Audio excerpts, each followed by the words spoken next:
caminhar, vencendo os obstáculos e sombras, transformando todas as dores e dificuldades em degrau de ascensão.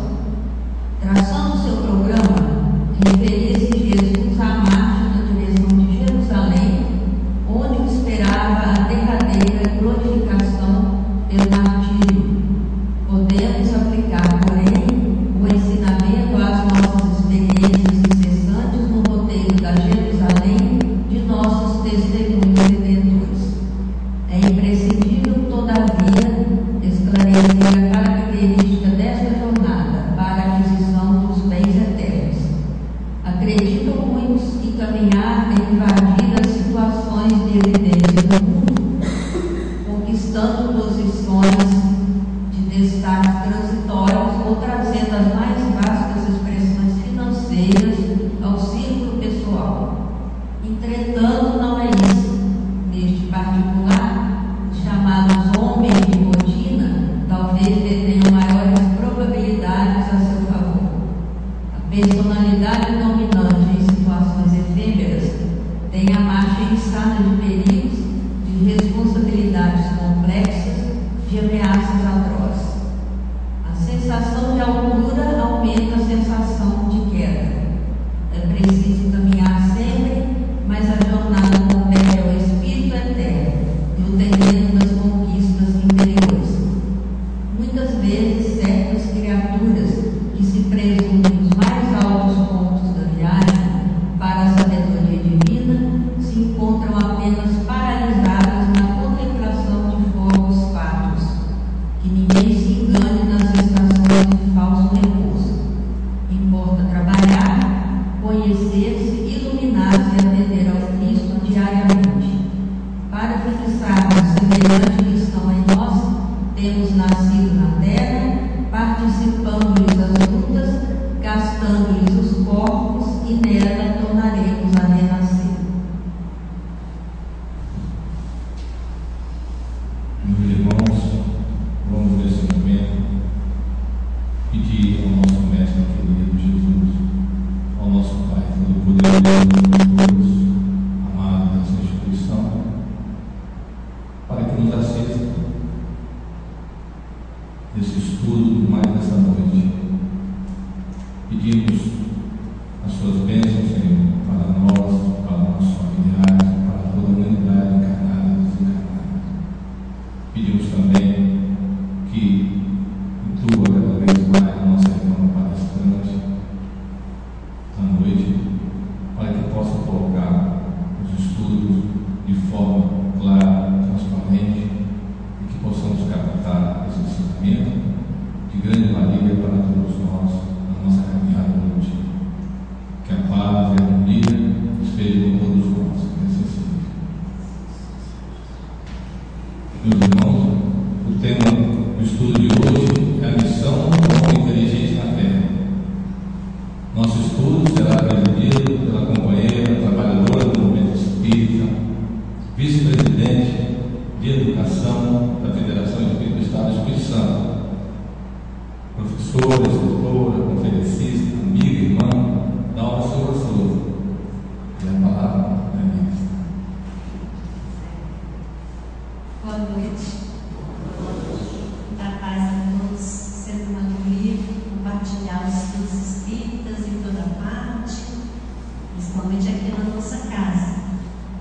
E sempre estamos contando com a assessoria amiga dos bons espíritos. Essa casa tem como papel Bezerra de Menezes, toda a falange Bezerra de Menezes assiste os trabalhos que esta casa desenvolve. Então, que a gente possa serenar o próprio coração e ter confiança em Deus, que aquilo que estiver ao alcance dessa equipe amiga será feito em nosso benefício. E nós estamos escolhendo hoje estar aqui para ouvir a fala do Evangelho, compartilhar dessa energia boa que a casa propicia. Então, que Jesus nos abençoe a todos. A programação da casa inclui esse tema, a missão do homem inteligente na Terra. É um tema que está caminhando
perdido. Então, efetivamente, o Sermão da Montanha contém ensinamentos que merecem a nossa análise e o aprofundamento na compreensão daquilo que Jesus propõe, porque se nós soubermos entender a fala de Jesus nesse sermão, nós temos um roteiro para o nosso aprimoramento espiritual. E o primeiro dos passos é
estamos aqui encarnados neste tempo, temos alguma tarefa específica, alguma tarefa para a qual precisamos utilizar esse potencial de inteligência que nos foi permitido.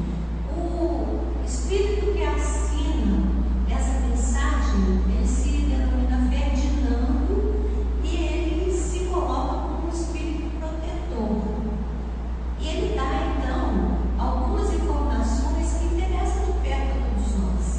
Primeiramente, ele fala dessa inconsciência que muitas vezes está presente no cenário terreno em relação à visão de que somos seres transitórios aqui na Terra. As pessoas comumente se identificam com essa personalidade temporária como se essa personalidade fosse tudo o que elas pudessem ser. Então, identificando-se com a personalidade terrena, se envaidecem daquilo que conquistaram, principalmente do próprio conhecimento. Esse orgulho, essa vaidade, eles são absolutamente inadequados. Por quê? Porque, por mais que você conheça de alguma coisa, há sempre um universo de coisas que você não domina. E nós somos interdependentes. Eu posso saber muito de uma disciplina e naquela disciplina eu posso até ser professor, mas eu não vou prescindir da ajuda do companheiro que trabalha, por exemplo, na medicina. Se eu tiver uma doença, eu vou precisar do médico. Se eu tiver um desajuste social, uma demanda judicial, eu vou precisar do advogado. Então, ninguém pode viver sem recorrer a conhecimentos dos outros.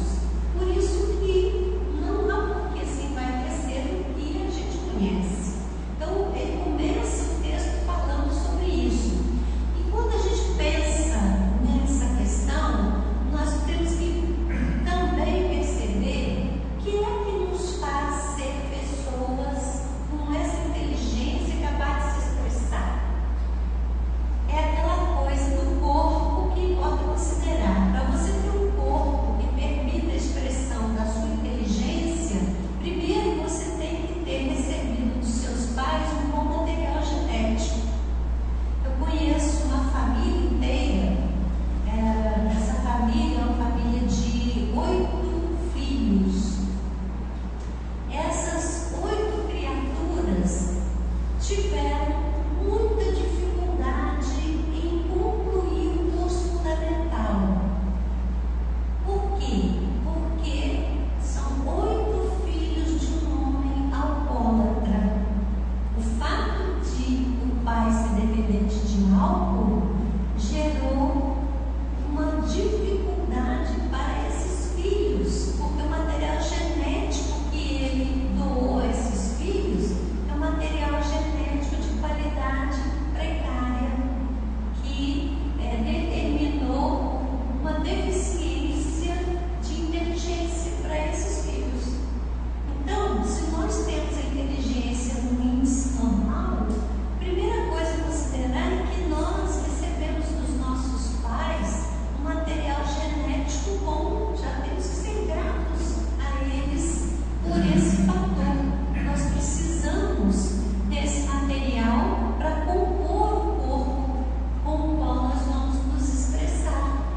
Segunda coisa, se a pessoa tem um material genético bom, esse bebê foi bem formado, nasceu, mas se não tiver nutrição adequada, a falta de nutrientes resulta em deficiências no desenvolvimento cerebral e esse indivíduo já não consegue expressar a sua inteligência no potencial que desenvolveria ou poderia expressar se tivesse tido a alimentação adequada naquela época.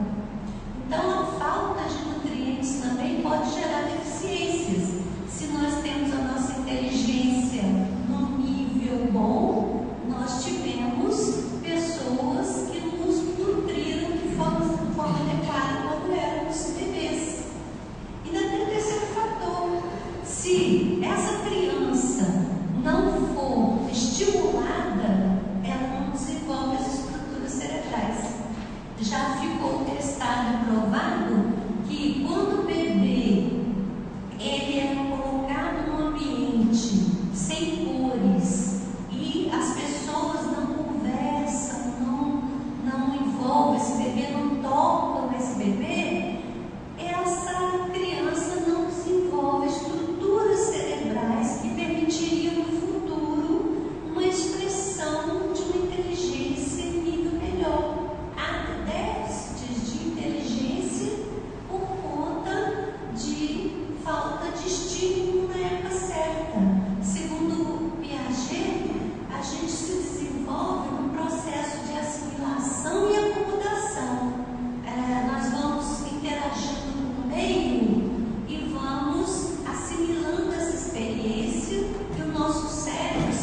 está claro para nós que nós estamos vivendo um tempo, um encerramento de um ciclo, um desenvolvimento da Terra. Os Espíritos têm nos falado que estamos num período de transição. A Terra está fechando o ciclo de mundo de provas e expiações e vai iniciar a sua caminhada com um mundo de regeneração. Então, outro dia o Oswaldo estava fazendo uma comparação, né, Oswaldo? Eu gostei da comparação. Oswaldo, de vez em quando, ele cria umas comparações que são muito adequadas. Ele estava falando da Terra como uma escola primária, né? Lembrando que os velhos tempos, né? Não sei se todo mundo aqui lembra, que era primário, ginásio, e depois, né, no ginásio tinha, depois o científico tinha curso clássico, tinha curso normal, que era uma formação de professores, né? Então ele estava lembrando essas etapas que era a escola de antigamente, dizendo assim, a Terra era uma escola primária, era só a escola primária. De repente já se colocou que o ginásio, né? Ginásio, escola primária. Mas já vem aí um tempo em que teremos o ensino médio e depois o ensino superior. Quer dizer, está fechando um ciclo, talvez, de escola primária. Quer dizer, as pessoas que ainda estão no nível médio ainda vão poder ficar, né, Oswaldo? Mas quem ficou reprovado no curso primário não vai ter chance mais de ficar aqui na Terra. Então, quem não usou a inteligência para percorrer aqueles passos de desenvolvimento espiritual que permita continuar no mundo, na evolução que o mundo está, esse espírito não renascerá na Terra. Ele será colocado numa escola compatível com o seu nível, quer dizer, num planeta que está na fase que a Terra já está deixando para trás. A gente sabe a história da nossa Terra.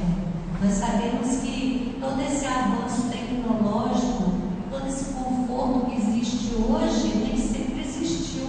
Nós já estamos habituados com isso tudo, para nós isso tudo parece tão natural, mas no começo do século XX, por exemplo, grande parte dessa tecnologia que nós usamos hoje não existia. Se alguém falasse que você poderia pegar um aparelho no seu bolso e telefonar para alguém na Europa, as pessoas no começo do século XX prendiam um manicômio, para ficar louco. Ninguém tinha ideia desse tipo de possibilidade. Então, nós já temos ciência e tecnologia que pode transformar a Terra. Mas ainda temos aqui a presença de espíritos que só sabem utilizar os benefícios que a Terra nos propicia em prol do seu interesse pessoal, sem usar a sua inteligência de um ponto de vista do que eu posso fazer pelo outro, pela sociedade, pelo mundo que me acolhe. As pessoas que estão usando os seus recursos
os homens usassem a inteligência dentro daquilo que é vontade do Criador, fácil seria para os espíritos garantir o avanço da humanidade.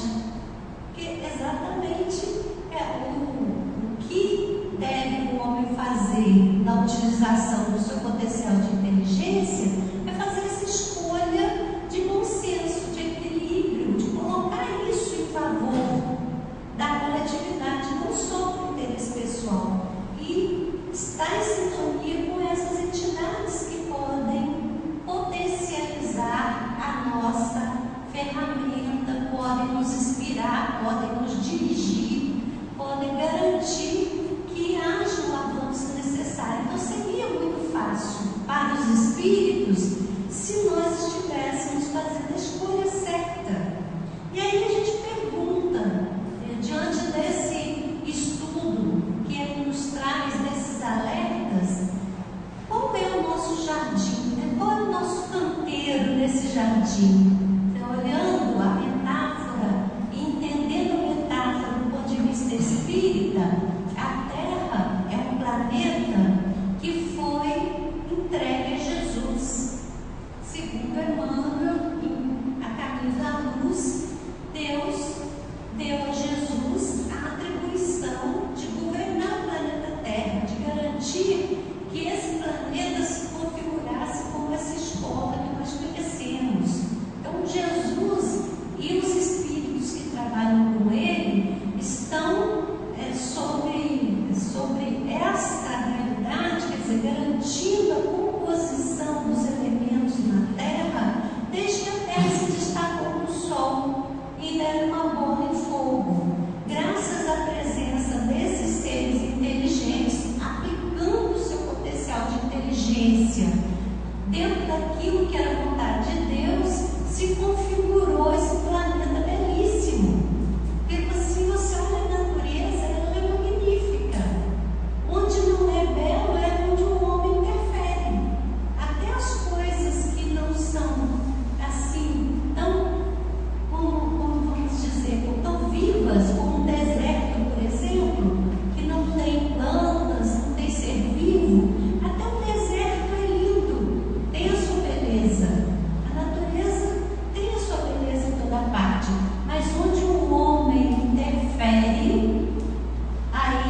2020, a equipe espiritual trabalhou para garantir que o Brasil tivesse implantado esse esquema que foi projetado pela Allan Kardec.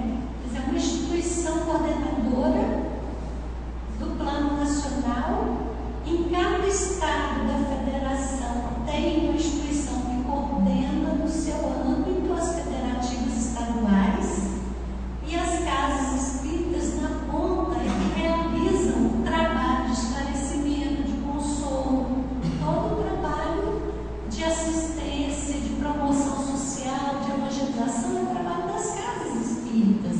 Então, a instituição federativa, ela abre espaço para que essas casas possam compartilhar a experiência e possam se apropriar das orientações emanadas da organização que coordena nacionalmente. Sem tudo isso gerido por colegiado e sem vínculo hierárquico, que essa forma de gestão piramidal com hierarquia de uma pessoa que manda e todos obedecem, essa estrutura já foi tentada antes do movimento religioso e não se revelou uma boa forma de desenvolver. Então, as casas espíritas, elas têm autonomia, elas podem ou não se ligar à federação, elas podem seguir o seu curso livremente, mas nós entendemos que quando a casa espírita se liga à federação, ela estabelece uma conexão com essa grande rede que está implantada sobre o nosso país, e o nosso país tem uma grande missão na história, que é a missão de representar para o mundo esse modelo organizacional que Kardec deixou. Allan Kardec viveu na França, a doutrina espírita nasceu na França, mas ela não se desenvolveu na França. Os espíritos que trabalham com Jesus determinaram que ela se desenvolveria aqui no Brasil. E todo o investimento da espiritualidade está no nosso país, em termos do movimento doutrinário espírita. E o trabalho realizado por eles é extraordinário. Se nós conseguimos usar nossa inteligência para fazer parte desse grande projeto, nós vamos ter as nossas ferramentas multiplicadas, potencializadas, para que os objetivos que estão traçados sejam atingidos. Aí, a escolha de cada um de nós, né? A federativa se abre semanalmente para esse estudo doutrinário. Além disso, ela mantém, segunda-feira à tarde, também um trabalho de atendimento espiritual, mas ela se compõe de muitas equipes que trabalham no estado inteiro. Esse é o nosso canteiro. E a gente está aqui representando a diretoria dessa casa, com convite àquele que se sentir sensibilizado e quiser participar, há trabalho para todos, porque o nosso desafio é grande. Nós temos a ferramenta, Deus nos deu essa possibilidade. Nascemos com condição de expressar a inteligência que já desenvolvemos ao longo do tempo, dentro do limite dessa encarnação, porque aquilo que se pode expressar é aquilo que esse corpo permite expressar. Mas se essa ferramenta está dada, se nós temos essa condição, podemos colocá-la a serviço dessa causa. E se colocarmos, os espíritos vão nos inspirar sem dúvida alguma, e nós seremos uma contribuição importante desse processo grandioso de construir no estado do Espírito Santo o mais bonito como canteiro desse país, né? Vamos plantar as nossas rosas, vamos plantar os nossos lírios, vamos cuidar desse cantinho, vamos cuidar do viver. Que Jesus nos abençoe e fortaleça sempre. Muito obrigada pela atenção de vocês. Agradecemos a Dalva pelo estudo da noite e queria dar um aviso aos rádio ouvintes, o web está funcionando em caráter experimental e o som está sendo retransmitido pela caixa de som da auditória da Federação Espírita do Estado do Espírito Santo, e isso está dando um pequeno eco. Aí queremos agradecer a compreensão. E queremos agradecer também a presença de todos, aos ouvintes de todo o Brasil, pela participação no estudo de hoje. E aproveitaria para lembrar a todos nós o que foi falado hoje aqui. Devemos estudar realmente o Evangelho à luz da doutrina espírita, porque isso vai nos facilitar. Porque os que estão terminando que tudo acaba no túmulo estão marcando o passo, com certeza. O ser inteligente continua e continuará vivo sempre. E precisamos saber para onde vamos. A doutrina espírita está aí, é a revelação, é mais uma revelação de Deus, é a terceira, é o Consolador prometido por Jesus, que explicaria, que tiraria esse véu do mistério, que tantos anos ficou na mente e nos conceitos de nós humanos, em todos os legisladores. Então vamos estudar. A Federação Espírita Brasileira está com essa proposta firme